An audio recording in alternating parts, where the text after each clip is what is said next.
Good morning, everybody. What's going on? Welcome back to Movie Mornings. I'm your host, Al Martino, and today we're going to be doing some non-spoiler reviews on Civil War, Ministry of Ungentlemanly Warfare, and Kingdom of the Planet of the Apes. The summer movie season is upon us, and it makes me very excited as a film lover and a movie fan. It's been an awesome year so far, just going out to see these summer blockbusters. It really, truly feels like a summer movie season again. It's crazy, and I'm loving every minute of that. Before we get started, though, please hit the like button below, subscribe to the channel, leave some feedback in the comment section, share this with your friends, hit the bell for notifications.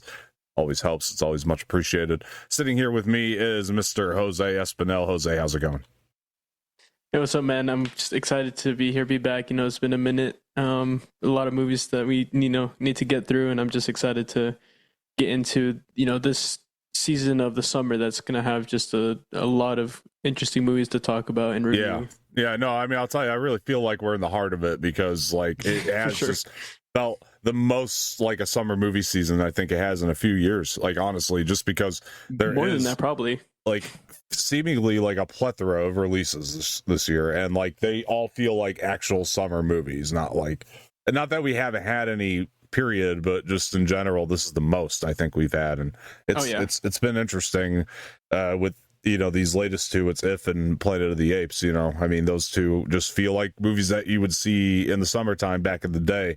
But we'll get to those later and give our thoughts on them. But let's go ahead and start because there's two movies that I didn't see. You saw this movie. We'll start here with Civil War. This is the latest from director Alex Garland, who I'm a huge fan of. Just haven't had the chance to get around to seeing this one yet. I do love Alex Garland's work. I haven't seen Men, to be fair, but Ex Machina and Annihilation are stellar. And we'll let Jose go ahead and take it away on his latest film, Civil War. Go ahead, Jose. Yeah, and to preface, obviously you guys probably saw that this was his last movie as a director, which is sad to see, but he wants to pursue other stuff. I think he said he wants to become a writer now fully, so it's understandable. But yeah, so Civil War was an interesting one. When I heard the title for the movie, I kind of had some expectations going in, and it was honestly the complete opposite of what I thought it was going to be. Still a very fun movie to watch as we follow this journalist being played by Kirsten Dunst, and kind of her life as a journalist for the New York Times, and her kind of just her life from beginning to where she ends up with this girl who also just wants to be basically her in a sense, in a nutshell. And so I had a lot of fun. I got to see this in IMAX, I remember, and I got to talk to some people that were there watching it as well afterwards, and we all had some thoughts on the movie that, don't really want to get into in here. But overall, I just had, cinematically the shots in it were really, really good. The score, even though there wasn't much music, just the sound part of the scoring was really, really good. Some really good choices in there for gunshots and all this other kind of stuff you'd expect in a movie like this. And yeah, I mean, Jesse Plemons' character was also really, really good. I really enjoyed. He was married to Kirsten Dunst in real life. Exactly. The last time we saw them together was Power of the Dog. Like, I remember you and I loved that movie, but that's an awesome movie. Yeah. Yeah. And so it was really cool seeing them kind of play opposites, even though they are married IRL. So yeah, no, I honestly, and I know this got a lot of people feeling a type of way, but I just, in terms of the movie itself, I thought it was really good, tackling something like this. Interesting way to do it, to see it from this kind of perspective instead of how, people would probably normally see it. And so, yeah, I honestly had a really good time with it. I enjoyed it from beginning to end. It was a really fun ride to go on, and the ending really got me. I'm obviously not going to spoil it, but the ending really did get me. And so, yeah, no, I thought it was a really good movie. I enjoyed it a lot. I mean, would I recommend everyone to watch it? It's probably not everyone's cup of tea, especially, just given the name of the movie. But if you like those kind of movies, then yeah, go and watch it with friends, family, by yourself, whatever it is. I would recommend it for sure because it's a really good movie. All right, you got a grade for it? Yeah, I'll give it a might watch just because I know it wouldn't. It's probably not going to be for everyone. But if you're a fan of Alex Garland, or if you're a fan of just cinema, beautiful cinema in general, then go and watch it. If not, then you could just watch it at home once it comes out on a streaming platform. Although it's probably not in theaters really that much anymore. Fair enough. Because all these other big movies are coming out now. Yeah, fair enough. That was a great review, first of all. And let us know if you guys are going to check out Civil War in the movie theater, if you can check it out in the movie theater, as Jose said, or if you're just going to check it out at home. Are you going to watch it? Did you watch it already? What did you think of it? Let us know in the comment section below. It's always much appreciated to hear your guys' feedback on things, and we love the conversation. So please get in there and comment on this one, but be respectful, obviously. And to move forward a little bit here, we do have another one that I didn't get to see. This is the latest from Guy Ritchie, who's directing like 5 movies a year, it feels like. Not really, but he directs a lot lately. And I love Guy Ritchie, for the record. I mean, you take me back to Lock, Stock, 2 Smoking Barrels and Snatch. Those movies are fantastic, and I love The Gentleman. And I'm even a fan of both Sherlock Holmes movies. I know some people not so hot on those, but I'm a huge Guy Ritchie guy personally. Aladdin was great. So and let's not forget Wrath of a Man, which was also I haven't seen yet. I need to watch it. Yeah, I haven't seen that yet. Oh my goodness, Jason Statham in that one was what a movie that one was. Like, that's a really good one too. Yeah, I'll check it out. Massive Guy Ritchie fan. I love all of his early stuff. I love most of his new stuff. So yeah, just genuinely a huge fan of his. But Jose saw his latest Ministry of Ungentlemanly Warfare, so I'll let Jose go ahead and take it away. Go ahead, Jose.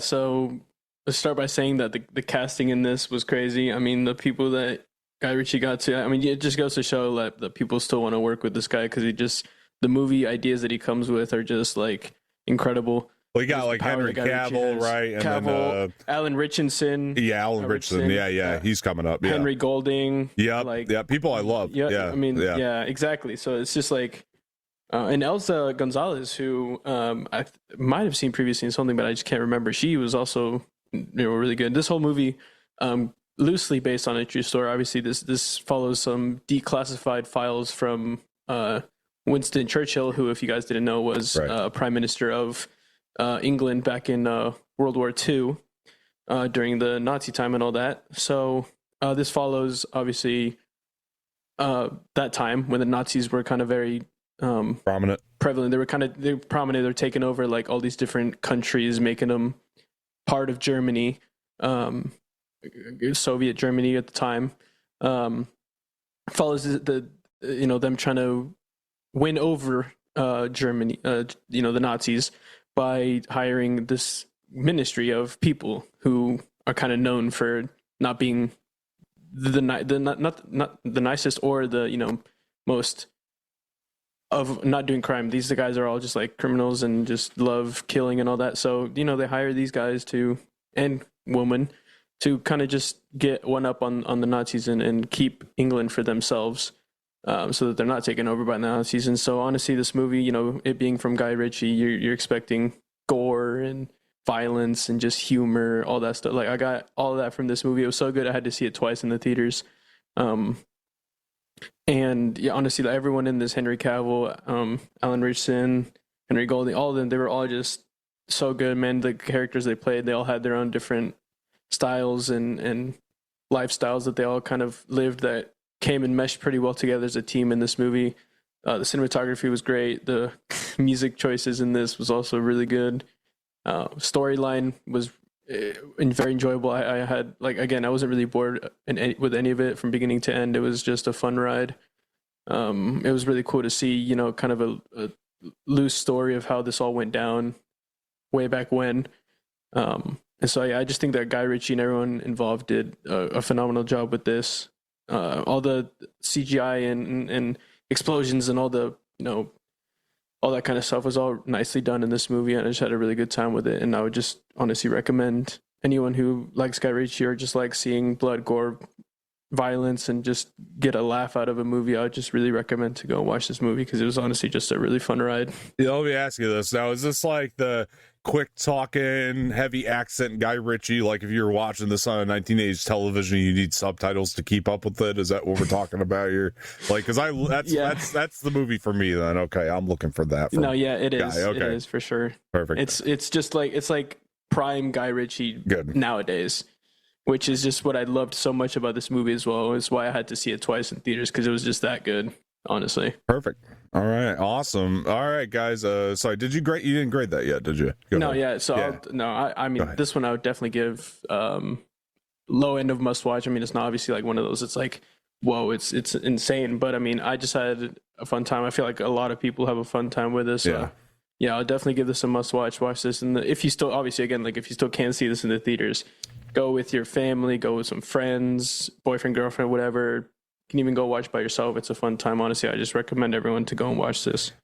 All right, guys, perfect. That's the Ministry of Ungentlemanly Warfare. Have you guys seen it? Are you a Guy Ritchie fan yourself? Are you going to watch this at home? I don't think you can see this in the theater anymore, sadly, like, period. Yeah. But check it out at home if you can. Let us know what you thought of the film. And are you not interested in it? Are you not a Guy Ritchie fan? Let us know that as well. I would like to hear both sides of an opinion here. But yeah, I'm a massive fan of his myself. So super stoked. I know I'm going to check this one out here ASAP. So loving every minute of that review too, because it makes me happy to hear that it was actually good. So I will give Jose's vocal cords a break though, because now we're going to dive into If. And this film was directed by John Krasinski, one of, I think, the most interesting filmmakers coming out right now. I thought A Quiet Place Part 2 was the best movie of that year when it came out. I think that John Krasinski's directing has just been on point between Quiet Place Part 1 and 2, but now we're kind of watching him go away from Quiet Place and do something else original, and I was so excited for this movie. And this movie, for me, I thought I was going to be the target audience, because I was sitting there like, look, I'm a grown man.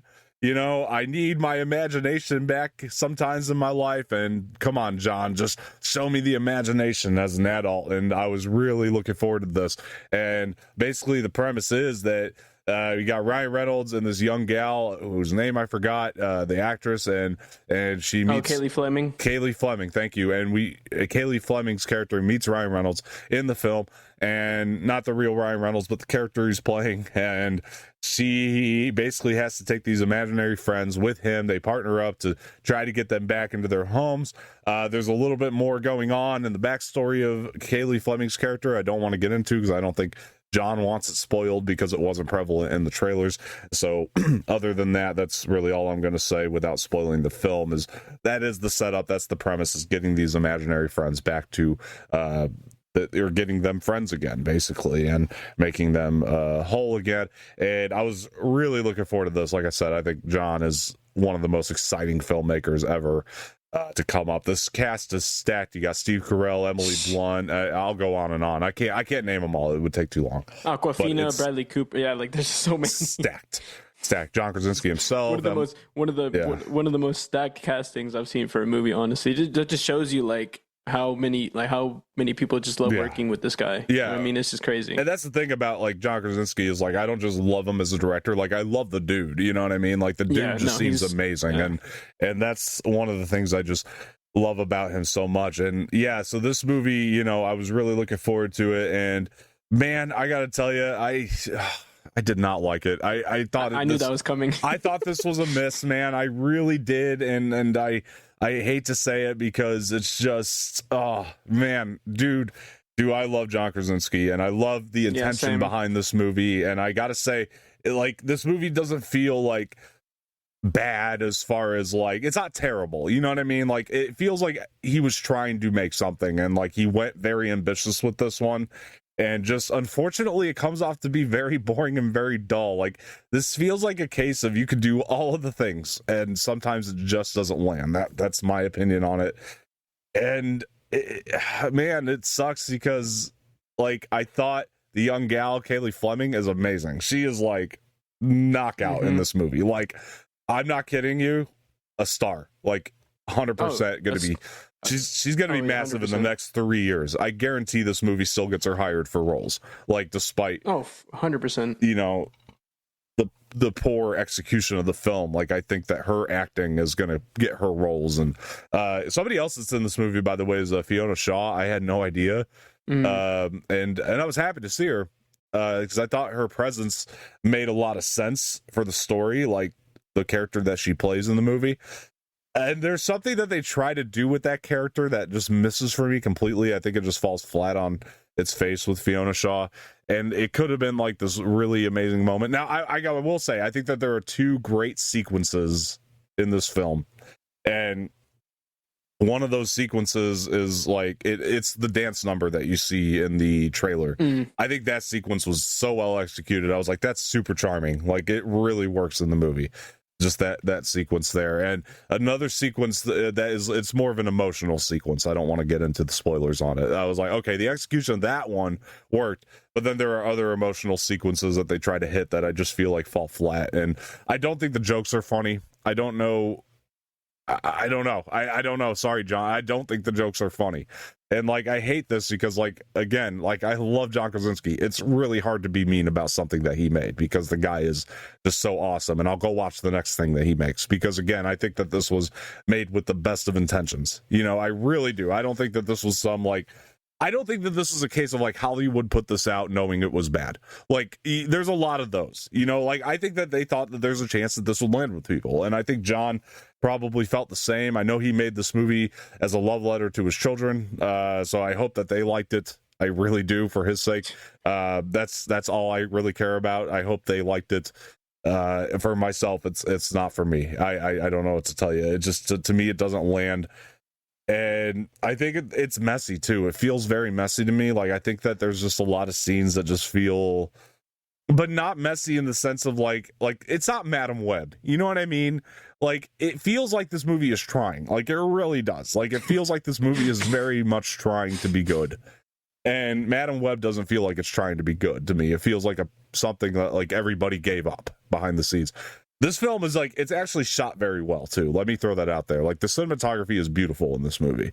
Like, there's a lot of things that are still like strong on the direction of John Krasinski. Like, I just don't think the story works. That's what it came down to for me. The story just, it's jumbled. It doesn't really work. It just feels kind of, oh man, I don't want to say thrown together because, again, the attention is there and he's hitting all the beats, but it feels just messy in the sense of like it might be trying to be too ambitious for what it needed to be, but on the same hand, in aspects I wanted it to be more ambitious, it wasn't too, because there's a twist in this movie, and I called it 5 minutes into the movie.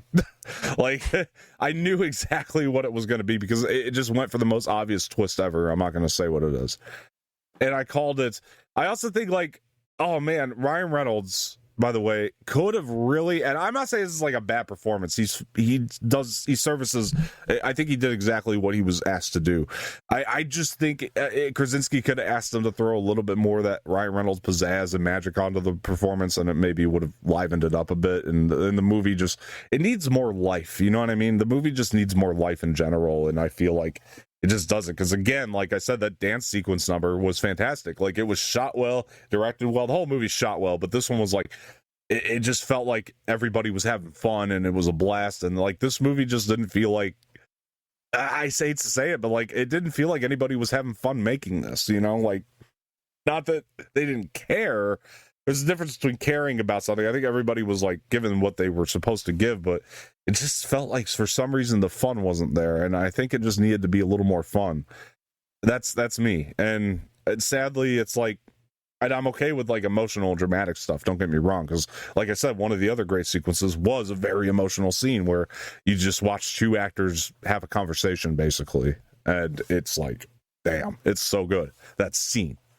And then the rest of the movie, sadly, just doesn't land. I don't know, Jose, maybe you got a different take on this. Where are you going with it? Sadly, I'm going the same as what you've been going at it with this. Like, you put an L at the front and an E at the end, and you have life in this movie. If you get the joke, you get the joke. But yeah, look, I mean, as star-studded of a casting this movie was, I do feel like for the most of this movie, it just didn't hit for me. All the jokes that were supposed to be jokes, no one in the theater, like in my theater when I was watching it, was laughing. There was maybe some that I laughed at that they didn't. Some of those scenes being like, which isn't a spoiler because it's in the trailers, when they're like interviewing the ifs. Some of those kind of got me, like, chuckling a little bit, not like dying out laughing, but got some chuckles out of me. Like you said, the dance sequence and like everything, like that whole, like, even from like before that and a little bit after, like that whole part was really nicely done, nicely shot. Again, the cinematography does not fail in this movie. That's probably like one of the best things of this movie is how beautifully shot this movie is. Yeah. Like those emotional scenes that you're talking about, I actually started crying in those as well. Like they really got me. Yeah, one got me to tear up a little bit. That's what's so disappointing is like the potential is there. Yeah. You know, it's all over this movie. No, you know, you're right. The potential definitely was there. They definitely could have done more with this. I feel bad for Krasinski. I know. It's like it sucks, but I was expecting a great movie, to be honest. I really was. Honestly, going into this, I was like, oh, you slap someone like John Krasinski as director on this, you know that it's going to be just like so much fun because, you know, Krasinski's just that guy. You know, with, like you said, with his A Quiet Place movies, maybe he just did phenomenal with those. And I was just expecting something, you know, that same amazingness to come in through this movie. And yeah, sadly, just didn't. But one if I want to point out, I don't know if I can because I don't know if they were shown in the trailers or not, but you might know which one I'm talking about. I think for me was the best one because of the impact that they had on Kaylee Fleming's character. And there was actually a tribute to the guy who voiced that imaginary friend after the credits, which also got me tearing up because I found out while I was waiting for that scene, I looked up that said actor, Louis Gossett Jr., died 2 days before this movie came out. Yeah.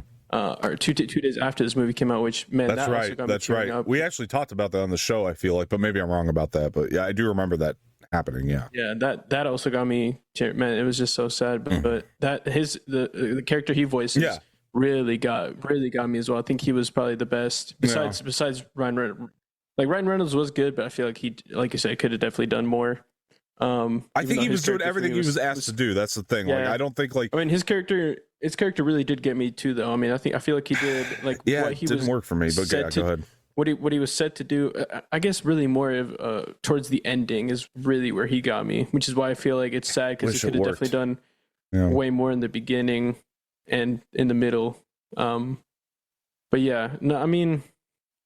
I think kids are gonna like it, obviously, because they're kids. I definitely don't think this was made. You know, I don't think. Maybe he did see this to be, you know, as us as the target audience, but I feel like this is definitely going to be more for kids. I feel like kids are definitely going to enjoy this. Yeah. I wish we could have. I mean, I looked at the reviews. It's very, very heavily split right now. Yeah. Between, you know, critics and audience. I'm glad the audiences are loving it. I'm just not. I don't know. I know you and I just aren't there, but. Yeah, I mean, I wasn't super bored to where I was checking, you know, my phone for the time to see what time it was going to be over. I wasn't doing that very often, but it still wasn't, you know, I still wasn't like, it just still didn't really, it didn't really do much for me. Like I wasn't that bored with it. Cause there were like, this is what really got me too, is that there were scenes here and there. Like as soon as I was getting like to the point where I wanted to start checking my phone more often, it kind of got me back in a little bit. So this was almost I can see what you're saying. Roller coaster of a movie for me. The pacing is very uneven. That's what we could say easily. Yeah, it's just an uneven pace. Was very unevenly paced movie. Definitely a roller coaster. I think the most roller coaster of a movie that I've seen in a very long time, at least for me. Because like I was saying, the points where I was getting like kind of wanting to check my phone consistently, then the next scene would kind of get me back in, and it kind of just went in and out like that for me. So yeah. Sadly, I wanted to like it because, you know, John Krasinski, but unfortunately, even with that star-studded cast, it's just still wasn't it. Yeah. Well, let's go ahead and grade this thing. Again, like you said, go ahead. Like you said, I am going to be watching whatever he directs next because it's Krasinski, and I still love the guy. I still love the guy as a director and as an actor and as a person. So like, of course, I'm gonna check out what he does next. One movie isn't going to define the rest of someone's directing. You know what I mean? Yeah. So no, definitely. Yeah, I mean, again, the potential of his creativity is still in the movie. Like, there's still hints of that in there, and like, I don't think there are some incredible shots in the movie, like without a doubt. But let me say too, a crazy budget for this movie as well. Yeah, for sure. All right, look, we're gonna go ahead and grade this thing, and we'll talk about it. We're gonna be done talking about it now. We're gonna talk about something else after this. All right, let's go ahead and give this movie a grade. I'm sadly gonna have to give it a don't watch. I just don't think that this one landed. I think it missed. completely. So, but there are some things that keep it away from forget about it. So, I'm gonna give it a don't watch. Where are you going, Jose? I'm gonna give it 2 different grades. I think this is the first time I've ever done this for a movie. For us and like people like our age, I would probably say don't watch. Yeah. For parents with their kids, I would give it a might watch because I just feel like I feel like this is a movie for more for kids. So for parents and their kids, I would give it a might watch. But if you just if you're just by yourself or you're thinking about watching this, I honestly wouldn't spend your money on it. Yeah. I would just wait for like a stream, to come out on streaming and watch it at home. Even though I saw it in Dolby, so that might have like given it a little bit more, but still, I mean, even in Dolby, it just wasn't. Yeah, it wasn't there for me. Well, if only we saw a better movie. Well, we might have. We might. We might have seen a better movie. We'll find out. Let's talk about our final film here today, which I'm assuming is the main event and the reason you guys clicked on the video in the first place. That is Kingdom of the Planet of the Apes, and this one's directed by Wes Ball. This is basically rebooting the Planet of the Apes franchise after the Caesar trilogy from Matt Reeves and one other guy who did Rise of the Planet of the Apes. I can't remember that director's name. Anyway, it's a great trilogy, beloved, and so can Wes Ball reboot this trilogy? And to set this up is really kind of hard because this whole movie really is a setup movie. Like, to be honest with you, so it's really hard to set up a premise because that really is the premise, is setting it up for something new in the Planet of the Apes franchise. And so I was a little hesitant going into this one, to be honest. Like, I love a good Apes movie, but at the same time, like, we had such a great trilogy off of Caesar's trilogy, and this one's not going to really include Caesar, but it is basically a new set of apes. This one stars Owen Teague as Noah, and we are kind of figuring out how the apes are going to carry on Caesar's legacy or not carry on Caesar's legacy. We got some great players in here too. Kevin Durant, who we just saw in Abigail, who I loved in there. So I was excited to see what he could do here. And this movie is awesome. It's awesome. Like, it's not just like good, it's not just great, it's awesome. Like, this, I'm honestly glad to hear that. This movie rocks, man. Like, this is like okay, look, my history of Planet of the Apes, I would say the original from what is it, 60s. That's the best one, know, with Charlton Heston. And sure. That's the masterpiece, man. And they've all kind of like, with the exception of the Tim Burton remake, which not a lot of people talk about anymore, they've all pretty much like, they're all trying to connect to that original film, like these new ones. And so, like with Caesar's trilogy, that's a prequel, and this one's a prequel as well, to be fair to the original masterpiece. But like this, so all 4 of these are really prequels, and like I loved Rise, I loved Dawn, I liked War. But I don't think I loved any of them as much as I love this one. And I'm being serious about that. Like, this is my favorite one since the original. Like, I think what Wes Ball did with this is, like, exactly what I've been looking for from the franchise with all 3 of the other ones. Like, he took it from sci-fi to sci-fi fantasy. I don't know if you agree with that. Like, he kind of brought the fantasy aspects to it. And, like, there's a lot of like visual cues to this that really reminded me of the DNA of the original Planet of the Apes a lot more than the other ones did as well. So that was another thing that I just thoroughly enjoyed. Like, it's crazy to put this above those other 3 because they were just that damn good. But like, genuinely, I gotta say, if I'm watching one again, it's this one. I loved the character of Noah. I loved following him. I thought the film just started enthralling, and then it kind of like slows down the pace, but not in a bad way, just to like flesh things out a little bit more. I love the relationship between Noah and May.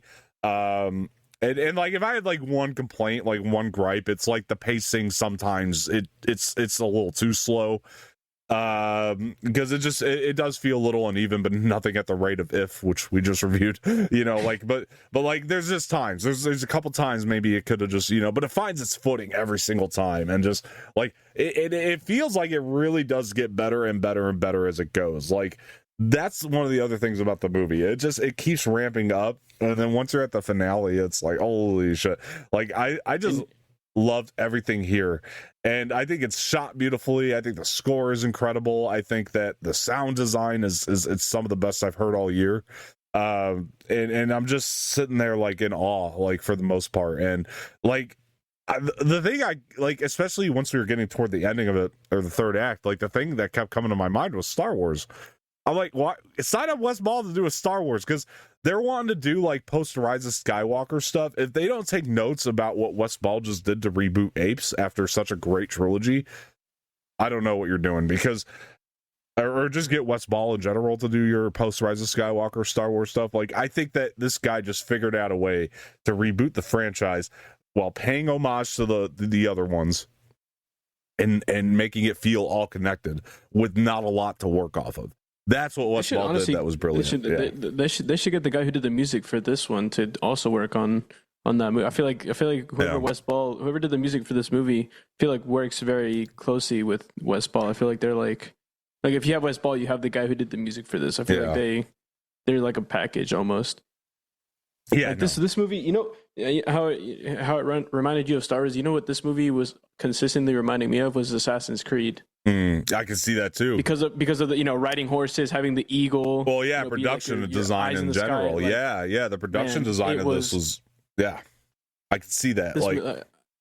This movie was, and what I just saw too is that West Ball and the guy who did the music for this, John Paisano, both of them worked on the Maze Runner trilogy. West Ball is the director behind Maze Runner, so yeah.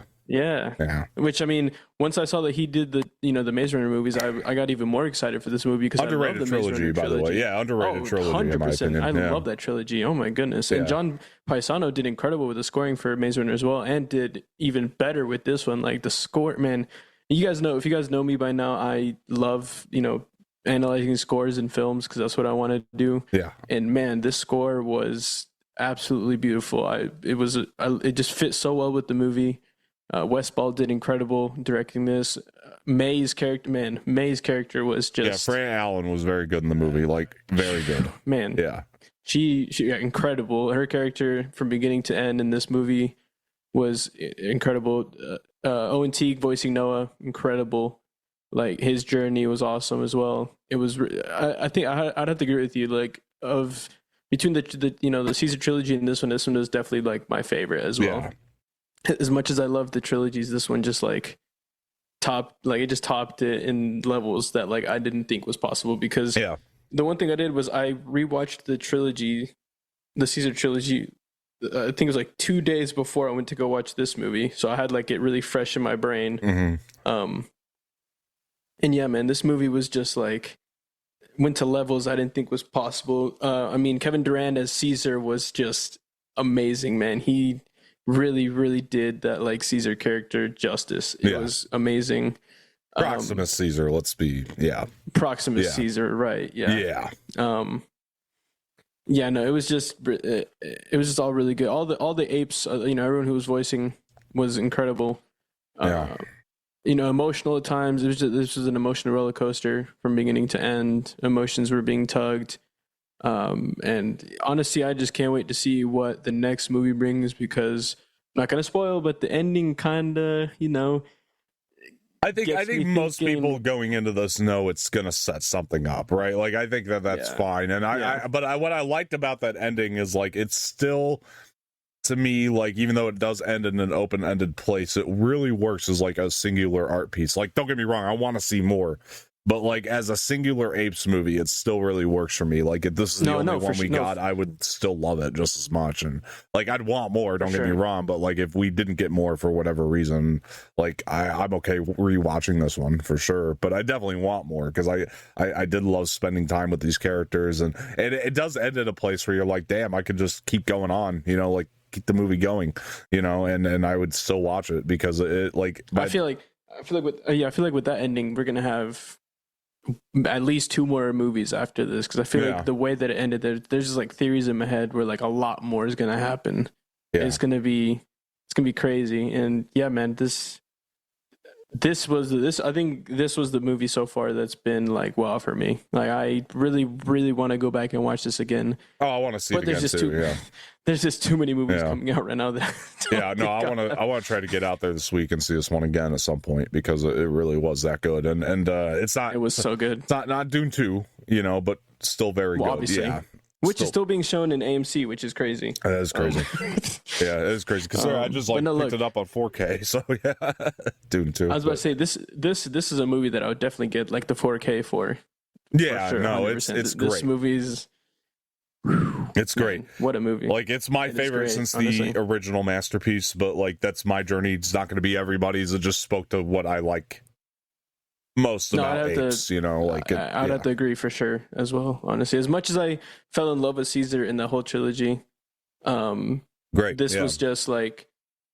Now, do I prefer the Caesar trilogy to this one on its own? Obviously, because it's a whole trilogy. You fall in love with this Caesar character so much that I'm gonna probably tend to want to watch this trilogy, maybe slightly more to just this one by itself. Yeah. But in terms of just all the movies alone, this one was definitely top I think it's the best of the newer films for sure. And best Apes since the original for me. And no, for sure. Again, I just was so blown away by how well Westball was able to come in and take over. And this has the best. The fact that the fact that it's the fact that he had only done directorial wise, he had only done the Maze Runner trilogy before this, and then decided to come in and do a sequel, a very, very, very far sequel to the War for the Planet of the Apes. Yeah.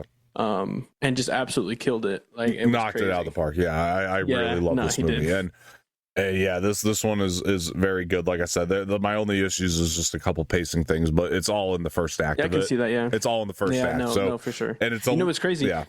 That was actually going through my mind whenever I was watching. Is like this beginning is kind of like it's just a little little uneven, but it's not bad by any means, you know. But then as soon as we get into the second act and flesh it out into the third, like I said, the pacing was just perfect. Just gets better and better and better. Just ramps up. Yeah. Like I think the biggest mistake that this movie makes is just, if I'm to throw out my gripe, is like, because it starts out so like, whoa, action packed and giving you a lot there, and then that's I think maybe if it had started just as slow as the rest of the first act, maybe like it just would have felt more even, and then we could have had an even better movie out of that. Like, I feel like, just because for a more even pace. But at the same time, I can't deny that opening still is kind of what got me attached to Noah and his friends. True. And so I don't know how the movie plays if you change that's just my one gripe if I had one.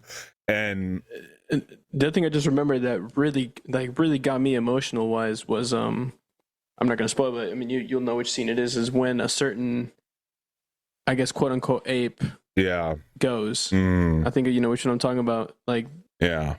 No, that was that one right there. Yeah, that part right there was I just fell in love with I fell in love with that ape so much, and then just to see him go like that was so emotional. I agree. Honestly. I think that the emotional beats especially are what hits in this one, like very much. Like I mean, like I think all the apes, like with the Caesar trilogy did very well with that as also. So I was just happy to see that carry forward. The amount of emotion, the amount of emotional beats in the trilogy, the Caesar trilogy is crazy. Throughout this whole franchise, there's been so much emotion, I'll tell you. Yeah, remember when the first one was just like screw everybody, like just like that. It's one of those, like the original's like very much like I don't know why it just still holds up, but like it's really very much like screw everyone. The apes are the only thing that matters. That's how the original kind of plays. Although you're kind of rooting for Charlton Heston, and then at the end when he finds out he's in New York the whole time, you just kind of laugh at him, and it's like, oh, that was the most amazing twist ever in the original. But like now it's become this like there's this new idea of like, can the humans and the apes like come together, and like I think that is the big theme here without giving too much away, and like it just does it play into the emotions of it, and it has throughout the franchise in its entirety has done a great job with that. Yeah, this whole Planet of the Apes franchise has given us such a big what if to like kind of tackle and bring to fruition in movies. Is like, what if apes were to get this smart? Would we be able as humans to live in coercion with them on Earth? Like, it's been so cool to see like all these different directors tackle it in all their distinct ways and show us like they're in their mind how they think it would play out if apes were to get the smart and we were to try and live with, like, if we would be able to live with them in coexistence. It's honestly incredible, and I almost would love to just work on one of these. Honestly, I feel like it would be just so much fun to work on a Planet of the Apes movie because Yeah. it's like the possibilities are endless. Honestly, it's just it looks so incredible. Yeah. So I'll say, for me, Kingdom of the Planet of the Apes on par with the other ones, the Caesar trilogy on par, except that extra little fantastical element that's added just makes it all the better. And I'm giving this a very, very glowing must watch. It's not a masterpiece, but it's a very glowing must watch. I really just love this movie. Thought it was firing on all cylinders, and go see it in the cinema as soon as you can. It's worth it. It's worth the big screen for sure. So go ahead, Jose. What do you give it? Oh, what is that? It's an invisible sign that's in big letters, glowing neon, that says a big fantastical must watch. All right, yeah. I would recommend every single person on planet Earth to go and watch this Planet of the Apes movie, Kingdom of the Planet of the Apes. It is absolutely amazing from beginning to end. I loved all the characters and just everything about this. The music, the cinematography, everything was just amazing. Yeah. All right, perfect. And what is that? It's a big glowing neon sign that says "Move the fuck on." All right, we got you. Let's go ahead and get into our news story here. And I'm glad you like that one. All right. Oh, this is crazy. Yeah. So this one kind of hit me out of. This came out of nowhere. This definitely was not on my bingo card, but we're gonna get into it. Nicolas Cage to star in Spider-Man Noir live action series at MGM Plus, Amazon Prime Video. All right. That's crazy. Nicolas Cage will once again play Spider-Man Noir, but this time in a live-action series. Cage is set to star in the live-action show Noir, which has been ordered to series at MGM Plus and Amazon Prime Video. This series will debut domestically on MGM Plus's linear channel, followed by a global launch on Prime Video. Variety exclusively reported the series was in development in 2023, though Cage was not attached at that time. The announcement was made ahead of Amazon's upfront presentation to advertisers in New York on Tuesday. All right. Wow. So, again, that's crazy. Not something that was on my bingo card, but man, I am so excited about this. If anything, I would have maybe seen okay, maybe they'll do a Noir animated show with Cage, but to have it live action is very exciting, I must say. And I love Nicolas Cage's Spider-Man Noir in the Spider-Verse film. I thought it was awesome. I thought he was maybe even missing from that last one, Across the Spider-Verse, sure. because that character was awesome. Anyway, my excitement level, sadly, is just slightly low because of what Sony's done with the live action stuff lately. Now, I understand that Amazon's going to be, slightly overseeing this one and MGM and all that. Like they're going to have a little bit of say on the show and who's making it and all that. So that's good. But as far as it goes with just the Sony properties and what they've done with Spider-Man and live action in general, just not very good. I mean, I know you like him. I'm not a big fan of the Venoms, and I thought Morbius was a miss, and we all know what happened to Madam Web, died in that terrible box office accident. So we have to accept it for what it is, and just kind of hope it's good. I mean, we got to keep our fingers crossed here, guys, because this is good. Like, I've been thinking for a while they should do a Spider-Man show. It doesn't even have to follow Peter Parker, but any kind of Spider-Man series would be cool. Like, especially when you play the video games, that have been put out. Like, it's like you could see that being adapted into a great series. I'm not saying that's what they're going to do here, but like, still, just to have a show to flesh out a Spider-Man story.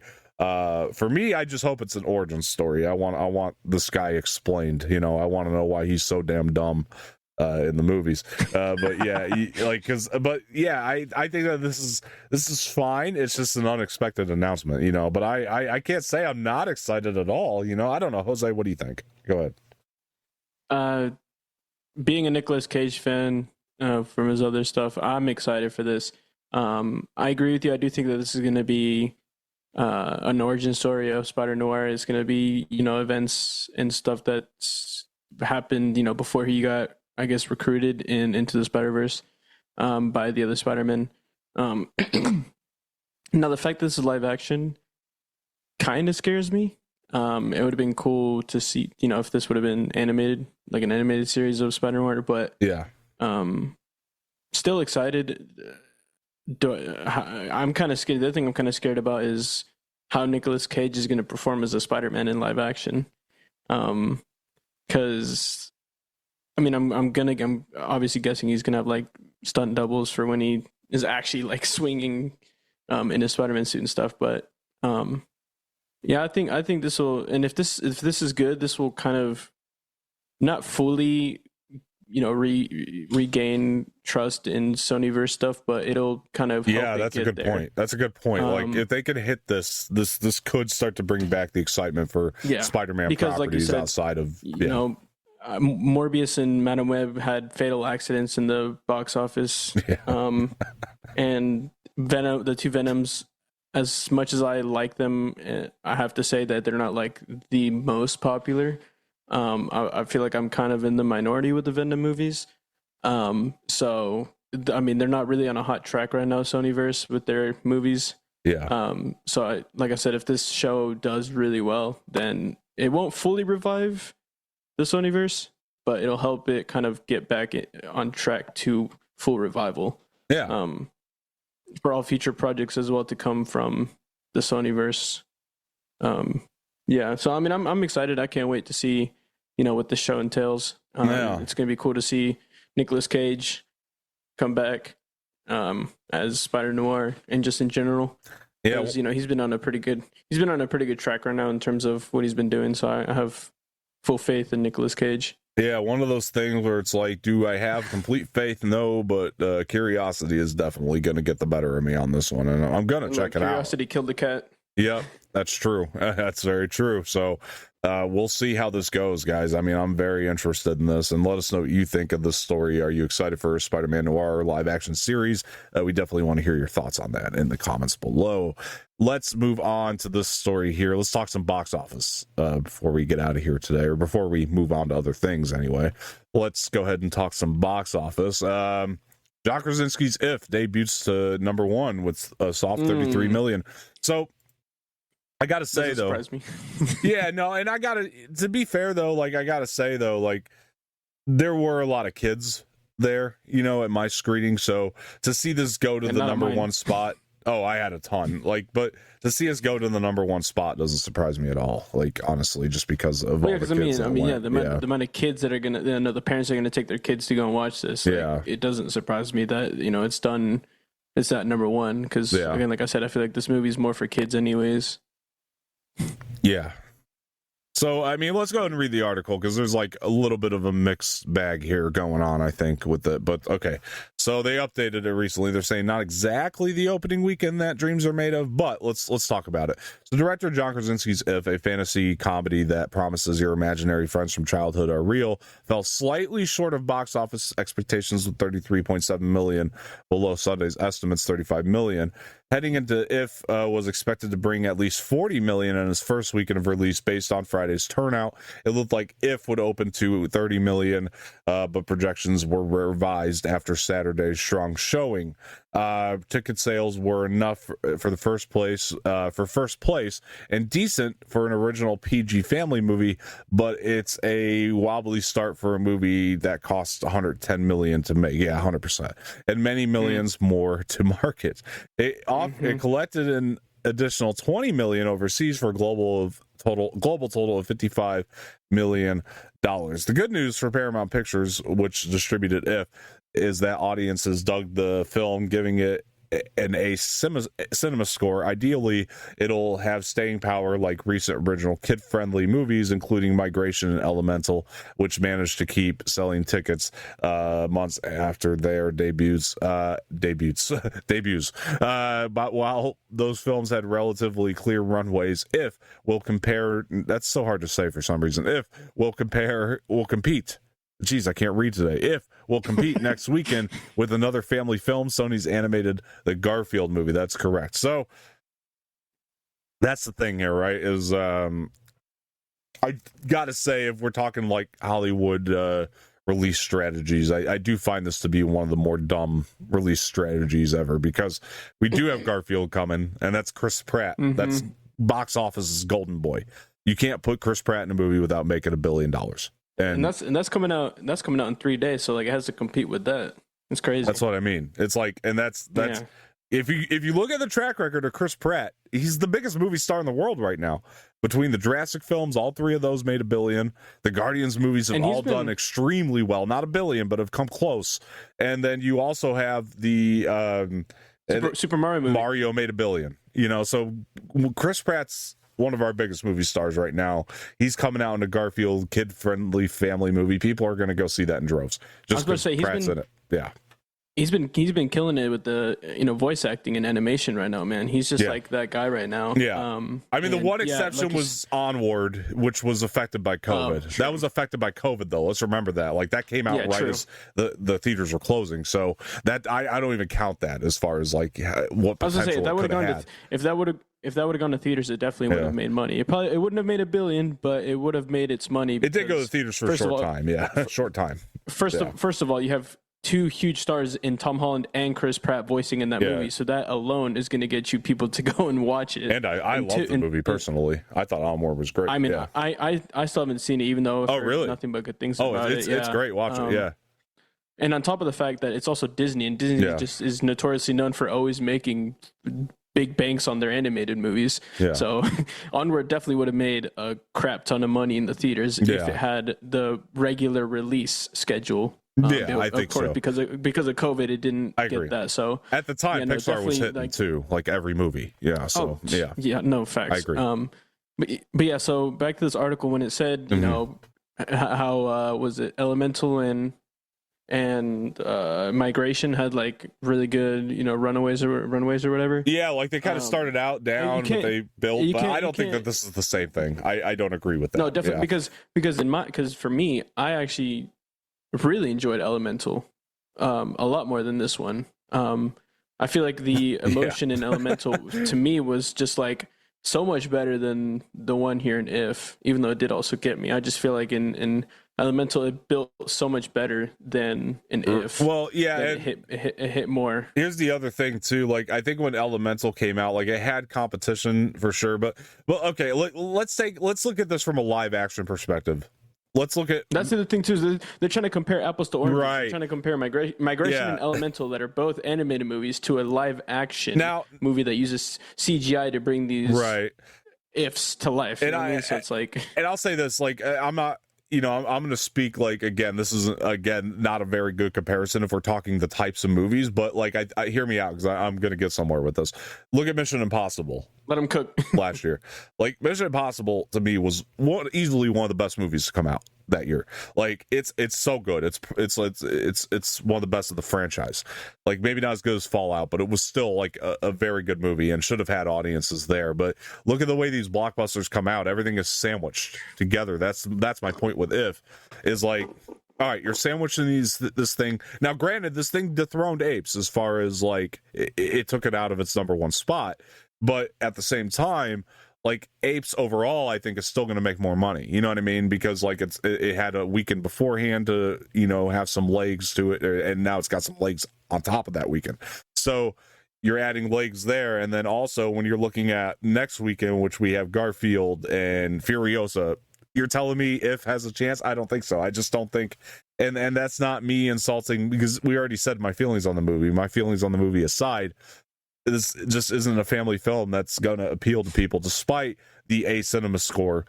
I think that word of mouth, like people like us are getting out there now and reviewing the film and saying it's not that good. I think people. And we're not Rotten Tomatoes verified critics, you know what I mean? We're just two people doing a show here. But I mean, even the Rotten Tomato critics are out there giving it a 47% overall. So right, I mean, the critics are out there saying that it's like, it's exactly. Audiences might be loving it, that's great. But I'm just saying, like, it's not. I don't think it's enough to like give this one legs. I do think that we're going to see. I mean, Furiosa and Garfield are definitely just going to overtake the box office for sure. Because I mean, it's going to be very hard for either of those two movies to be worse than If, honestly. And again, look, the star-studded cast that like people can argue, it's because If has this like star-studded cast. We've seen in movies previously that doesn't necessarily always help. And yes, if like Furiosa and Garfield might not have as many star-studded casts, but overall, as movies, I definitely think that they're going to be better. Furiosa just feels like it's gonna be, with Anya Taylor-Joy and Chris Hemsworth, it just seems like it's gonna be, and it's those are already two really pretty big names right there, and after seeing Anya Taylor-Joy for the little bit she was in Dune 2, that's just gonna carry on to a movie now that's fairly similar in Furiosa. And with Garfield, having someone as big as Chris Pratt, and you also have Snoop Dogg, mind you, voicing in Garfield. Mm-hmm. So that's going to bring people as well, because, Snoop Dogg is just that guy. And so I definitely do think that Garfield and Furiosa are going to take over, in this weekend's box office. I think that If is really going to be able to survive that well. Yeah, I mean, just to bounce off the sort of star power of Furiosa, like, I don't know if Anya's like a really good place to go with that, because like she hasn't done anything that's been like, with the exception of Mario, she did box office gold, you know what I mean? But but I think when you're looking at Chris Hemsworth, for example, though, that is a good point to bring up, because like that last Thor movie was not good, and it still made like closer to the billion, you know what I mean? It was in the 800 million range, so it's still, I think that people still want to show up for Chris Hemsworth. I think especially the marketing behind Furiosa, the fact that everybody loved Fury Road, like I think you were kind of saying there, and like it was a Best Picture nominee, for crying out loud, you know what I mean? Fury Road. Exactly. So we're getting a movie here that's got a lot behind it and a lot back it, and then you got Garfield competing with that. I think both movies are going to do very, very well. I really do. I think it's going to be one of those weekends where we see two movies do extremely well, and I think part of that is the Barbenheimer effect, where it's like two different movies for two different audiences. You know what I mean? They're kind of speaking to two different types of audience members. So dang, there's already a critic review for the Garfield movie. Yeah, good stuff. No, it's not. Okay, but But neither was Mario, and still made the billion. True. Mario was bad too. It had bad critic scores. I like Mario personally, but I've seen the Mario movie like 5 times. I've seen it quite a bit. I think it's a lot of fun. Anyway, besides the point, I think Mario still, like, even though the critics were against it, like I think the power of Pratt, man, I think it's going to be crazy if this is the one that flops of all of them, So. For me, I don't know. I just think that If just doesn't stand a chance is kind of the point. I forgot here. Samuel Jackson is voicing in this movie as well. Yeah. I also do think, though, I think we do need to look at the implications that this could have on Apes. Like, now I think Apes it'll probably turn a profit eventually. That's my guess. But I also think we got to, like, consider the fact that maybe Apes just doesn't do as well as it could have, with 2 more movies coming out that are potentially going to hit high dollar values. You know what I mean? True. So, like, consider that. I mean, oh man, and then you're looking at even like Fall Guy this year, you know what I mean? Which is like another thing that we got to look at, which again might not like be the biggest IP in the world, but had 2 amazing movie stars, a very original story, which is what audiences are claiming they're looking for, and still flopped, So we got to look at that too a little bit. So there's just a lot of things to consider when we're talking about like what's going to make money or not. I think Furiosa is definitely going to do incredibly well. I think it'll be one of the biggest money makers of the year, easily. We're probably right there right under Deadpool. And here's the other thing too, is that with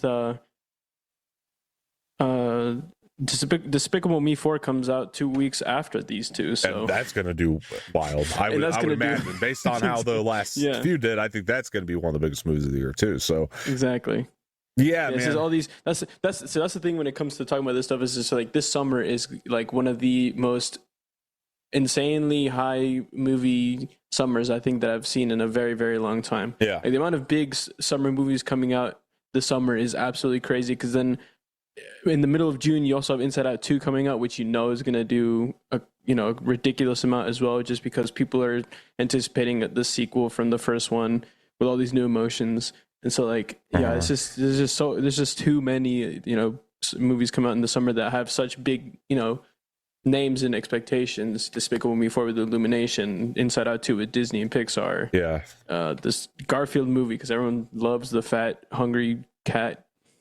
It's just it's a lot. A lot of competition. What if Chris Pratt got fat and played a fat cat again? I don't know. That's like a Dr. Seuss quote or something. I don't know. No. Chris Pratt, he'll do well. I think the movie will do well. Look. At the end of the day, though, like I am loving all this because it does, again, like I kind of said it up top, like it feels like the summer movie season again, like, and I'm loving every bit of that, and I'm excited.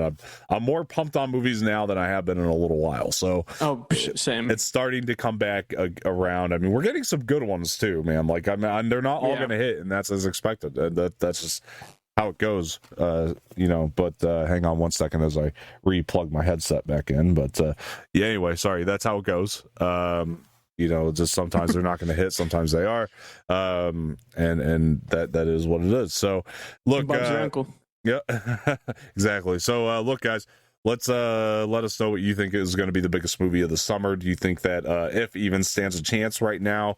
Do you think Apes even stands a chance to make some money here? Because it's going to be interesting. We'll see. Let's move on. I want to talk about a little bit something personally that happened to me kind of recently, because we haven't had a chance to. This is where I sit back and relax.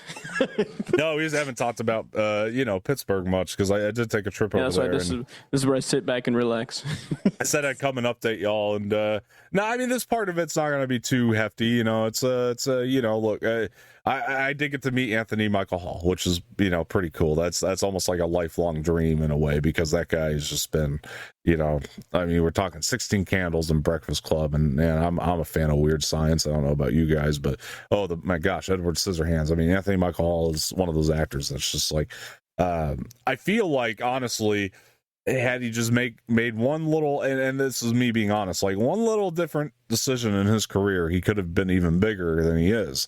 And that decision was to play Ferris Bueller, because I know that John Hughes really wanted him for that role, and sadly Hall passed on it and did something else that honestly probably tanked. I don't know, but if he'd done that Ferris Bueller role, then again we wouldn't have gotten the great Matthew Broderick in that. So as great as he was as Ferris, but anyway, I always kind of felt like Anthony Michael Hall was one of those guys that can still sustain, and then especially seeing what he did in Halloween Kills was, his performance is so good in that, like beyond anything I've ever seen him do, as far as like not as a movie goes, but as far as the performance goes, like he's shown a lot of different ranges that we haven't seen from him at that point. So more recently, so getting to meet him was just so cool, and he's such a cool guy. He really, like, he was cool because we took a selfie together, and he wanted to take the selfie himself, which I thought was awesome. Nice. Which the guy, funny enough, I talked to one of his reps prior, and they were like, hey, just so you know, he's like, if you don't want him to take that selfie, you give me that phone now, because he likes to take those selfies. And I was like, he can have my phone to take the selfie. You kidding me? That's awesome. like I didn't care. I was like, for sure. And we had a really nice long conversation. I got to tell him how awesome he was in Halloween Kills, and he was just like, oh, thank you, man. Awesome. I gave it my all, and he said that he was just he worked really hard on that, and you could tell that he was actually genuinely appreciative of me telling him, like, I don't know if that Kills would have been as good as it was without him in it, and genuinely, because he makes that role so good. So genuinely enjoyed watching him in that movie for sure, and that's my opinion. I know other people had their opinions on Halloween Kills, and then you could just tell he was super appreciative of that. And yeah, we had a really, really nice conversation for a little while. And he also said, basically, well, he said something else, but I'm not going to share it on air. I want to, I'll keep that between us. There was one other thing he said about the Halloween franchise in general, but I'll keep that between us. He and I could tell you off air, Jose, but I'm not going to say it out loud on air, but yeah, no, it was really, really fun, though. And not that he said anything that was like bad. It's just, it felt personal. It felt personal. That's all. You know what I mean? That's fair. And I just want to make sure I keep that, because it felt like he was confiding in me about something, and so I want to keep it private, Fair enough. But yeah, no, still very cool to meet him, and just even have those moments, and to be able to talk with him for about 5 minutes was, even though 5 minutes, it's still 5 minutes, 5 minutes I didn't have before with him. So still very, very awesome. So yeah, guys, I just wanted to share that personal story. Pittsburgh antics will continue. We're going to move into our final segment of the day here, and that segment is called Jose Set Us Up. Stop with Star Wars. Sup, Star Wars. All right, what is up with Star Wars? And Yeah, what is up with Star Wars? We'll see what's going on here. First, let's go ahead and continue the Pittsburgh story here for starters, because there was a very Star Wars related thing that I was able to do.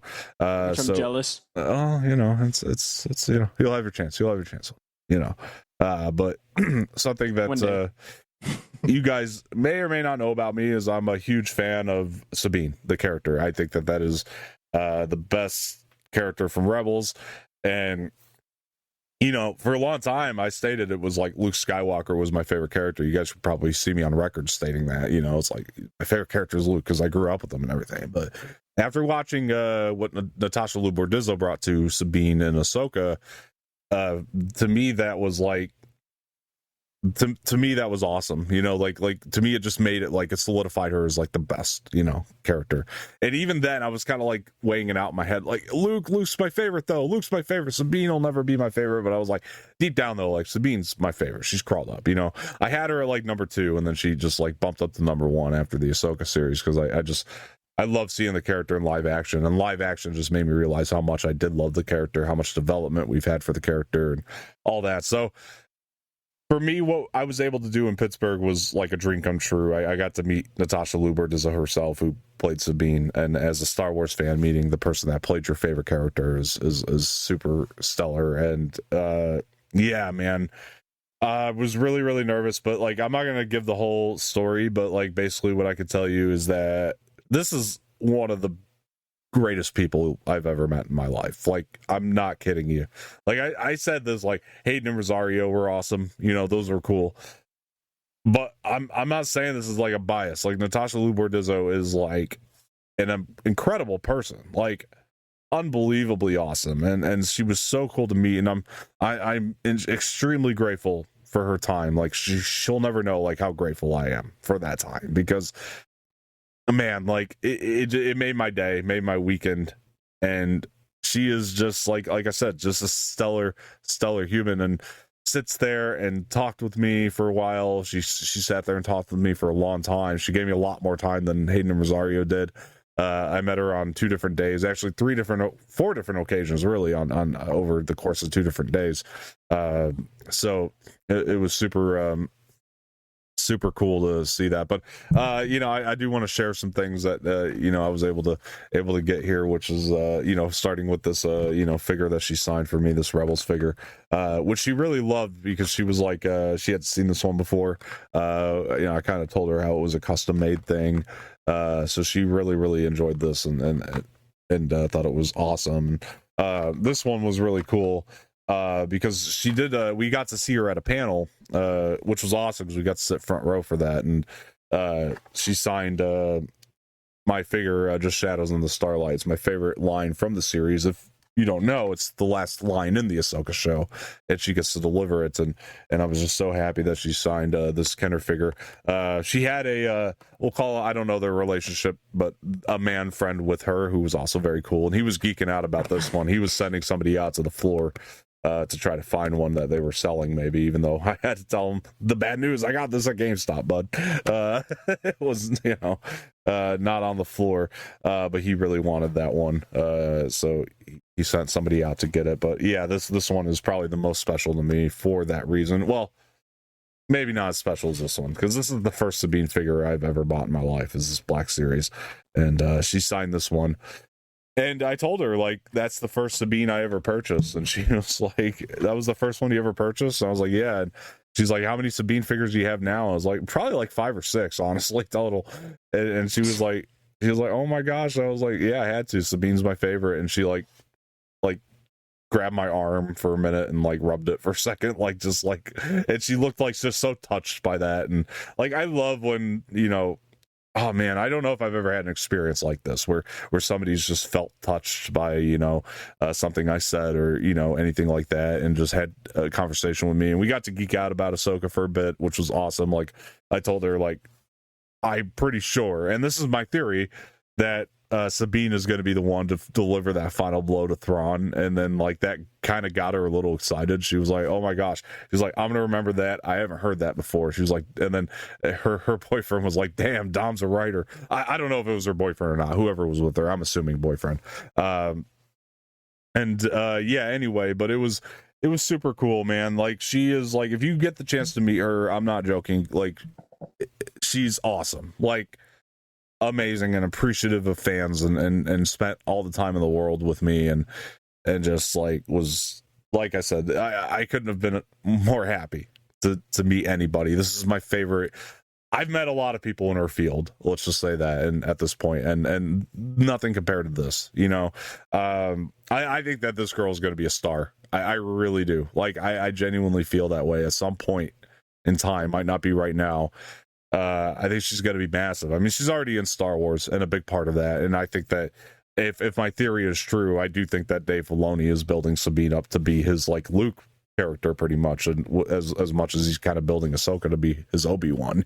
You know what I mean? That sort of parallel there you can kind of draw between what's happening with Ahsoka and that. And if my theory is true, then Sabine's, like, going to be the face of Star Wars before you know it. You know, when Filoni does his movie, she could be front and center of that. And yeah, man, I'm just glad I could see her while I could afford it.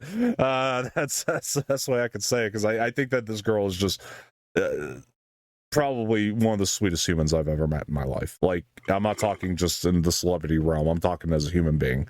Like, one of the coolest, sweetest human beings ever. And just, it was so cool, man, because she met a lot of people that day, and you know, she's one of those too. Like, we were getting ready to see her the second time on Saturday, and when we were getting ready to see her the second time, before we were able to go meet her, we saw her kind of come out, and we watched her take a photo with Gina Davis, which was pretty cool.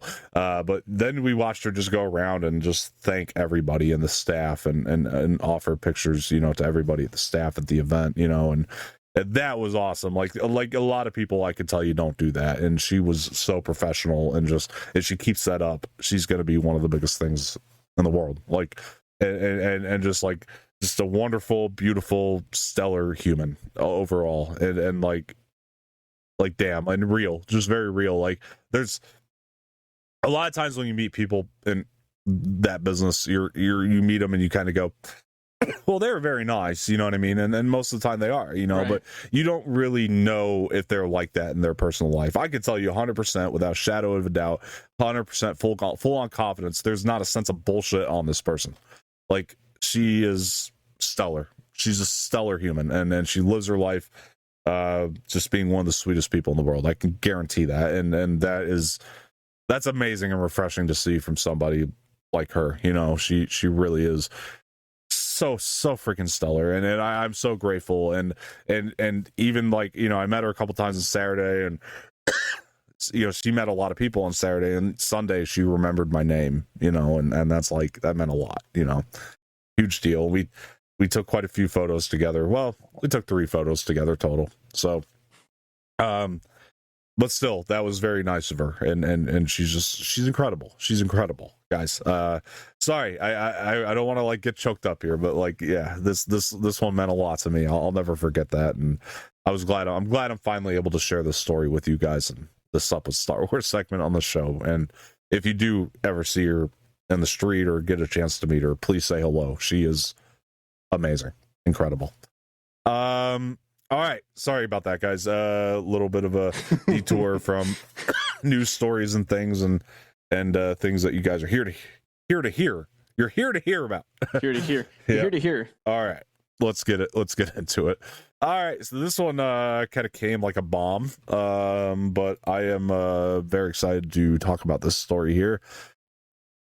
Sigourney Weaver in talks to join Star Wars movie The Mandalorian and Grogu, coming from Variety here.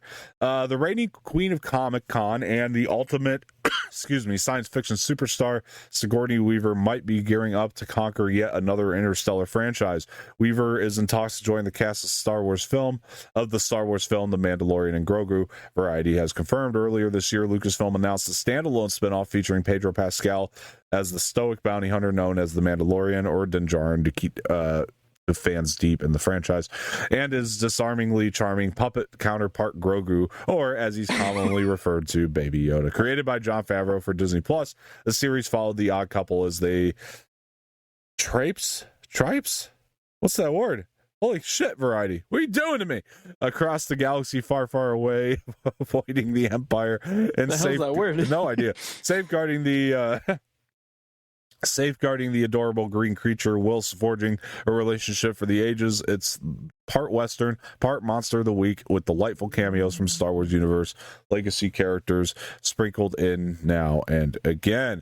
Favreau slated to direct. Lucasfilm President Kathleen Kennedy and Chief Creative Officer Dave Filoni will also produce The Mandalorian and Grogu. This will be the first Star Wars film to start production since Episode 9, The Rise of Skywalker. Okay, I think that's a good place to kind of so I just jump off of. I looked up how to pronounce that word. It's Trapes. Whatever. Look, it's Sigourney freaking Weaver, Ghostbusters, Alien, and Aliens, all the Alien movies. Avatar. Yeah, except for the new one, where she'll probably make a cameo. We'll see. Anyway, sorry. Yeah, Avatar. Right. I mean, she's worked with James Cameron multiple times, and then you also have like Ghostbusters on top of that. Man, one of my childhood classics, Holes. I love that movie when I was a kid. Oh my goodness, I love Holes. I mean, but talking sci-fi in particular, she really is like the queen here. I mean, this is a big deal. Yep. Yeah, they didn't really mention this in the article, but this actually was broken by Jeff Snyder, who's been breaking scoops left and right now. And it's on it. It's a damn good scoop to get, because like this is massive. This is some of the biggest Star Wars news we've had in terms of casting anyway. Like I remember when I was doing my Phantom Menace review and I put it out there, like I was saying, like Liam Neeson's Qui-Gon Jinn. Think about that. Like, who do we get that prevalent in movies now, Star Wars movies now? Like, not that, we're talking that prevalent, you know what I mean? And like Sigourney Weaver's like on that level, if not even more so. And it's so incredible to have somebody like this. It definitely does add a legitimate, a bit of legitimacy to the Mandalorian and Grogu project for me.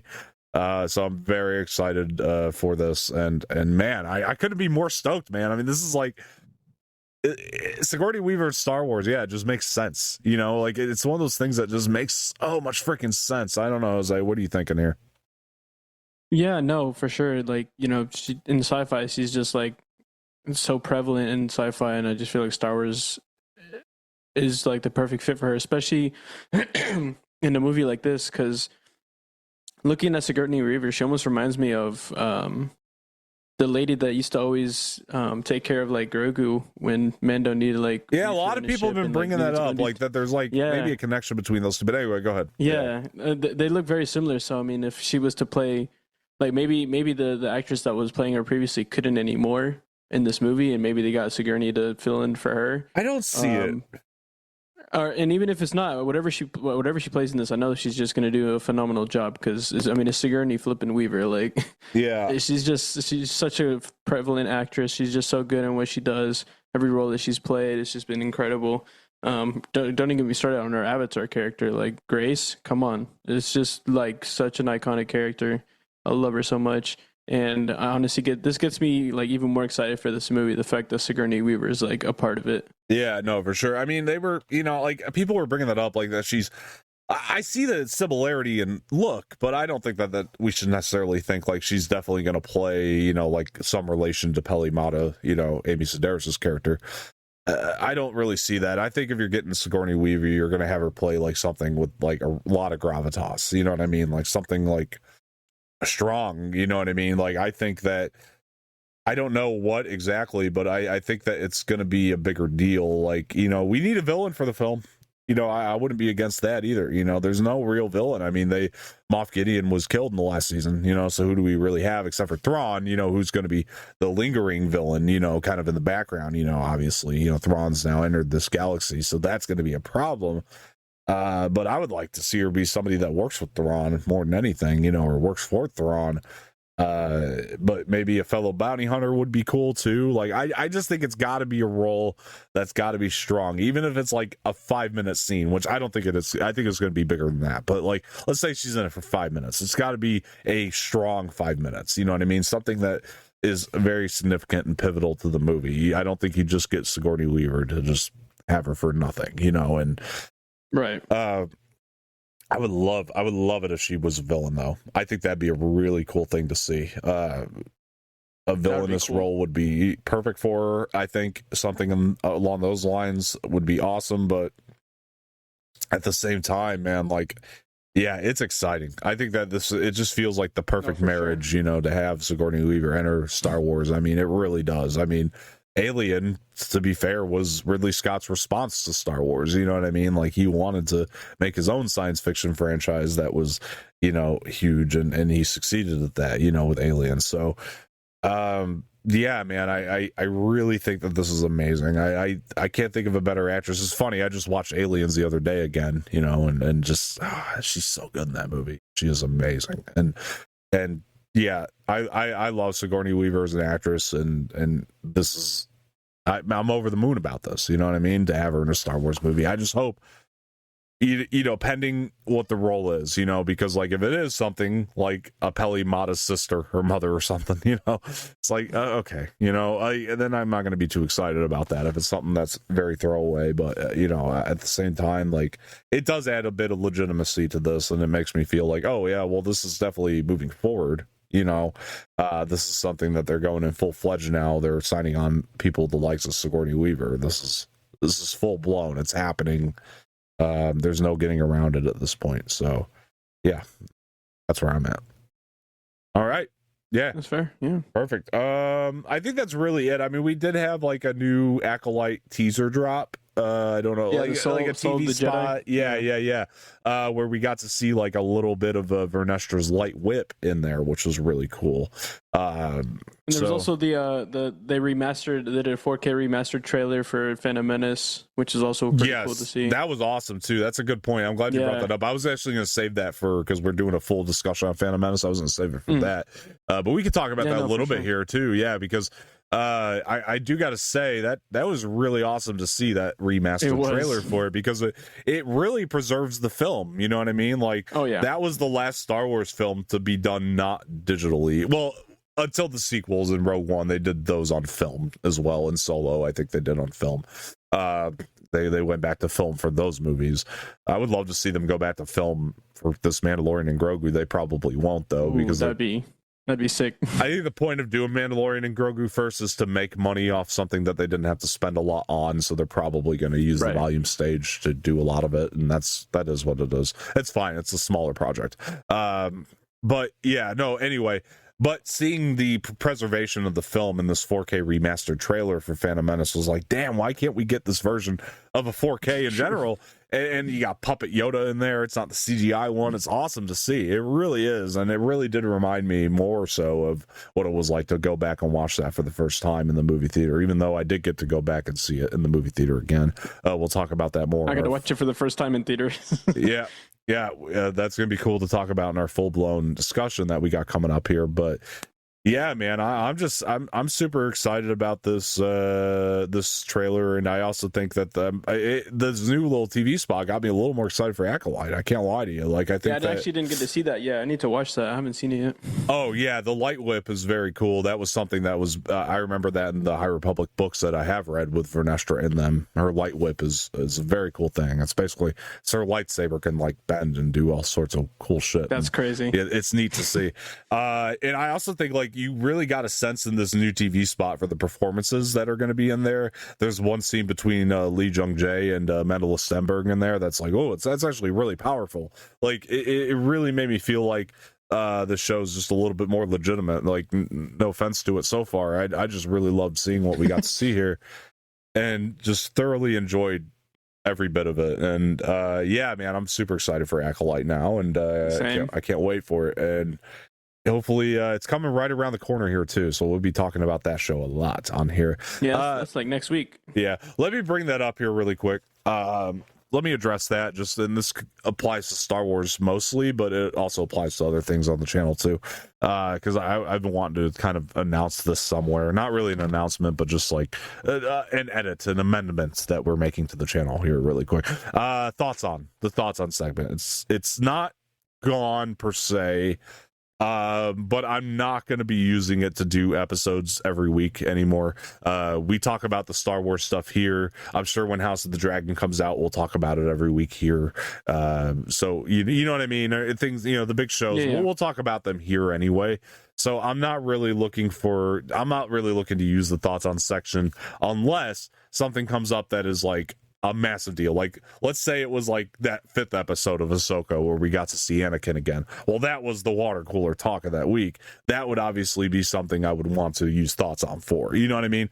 So I might still go back to that in the future, but it's got to be for something I just have like the urge to give my quick thoughts on really quick and just to be a part of the conversation rather than, dedicating myself every week to that. You know what I mean? That's kind of where I'm at with it.